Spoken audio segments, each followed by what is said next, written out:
Eu iba ás festas, era moi guapiña, de pequena. Cierto que era. Que ainda agora ten pervén. Son outros tipos. E meu pai e man veilou, eu máis al veilamos unha jota, mas unha muñeira. E veu un señor por ali e dixeme, miña nena, vouche dar un regalo, vouche regalar un paquete de galletas polo ben que beilaches. E eu, como era guape, pois tiña moita gana de galletas, e galletas souberon má gloria, E eu, se quero, vaille outro, se me dá outro paquete. Vaille outro. Así foi o conto.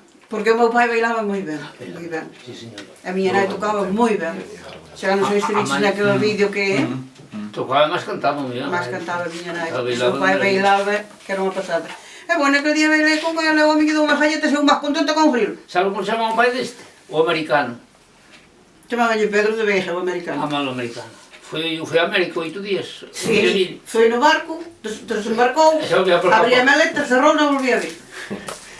Chávale o que chávale, Pedro americano. E con quen bailaba? Miña nai? Non, con quen bailaba vostede? Eu de pequena con meu pai, pero despois non bailei nunca máis, que despois como casei, cando acabei de facer a comunión, xa casei. Xa casou. E daquela... De verdade, de verdade. Non dixo mentira, e daquela xa compramos un cochiño, porque antes ibas á aldea a vender xurelo cos burros, pero nós xa compramos unha furgoneta vella, estaba sempre rompida, pero xa íbamos vender o xurelo na furgoneta. E despois fartámonos e marchamos para Alemania. E ali botamos 18 anos, non? Sí, que... 16, 18, bueno. E despois viñemos e puxemos o restaurante. E sigue sume. E despois tiñamos o restaurante e compramos un barco.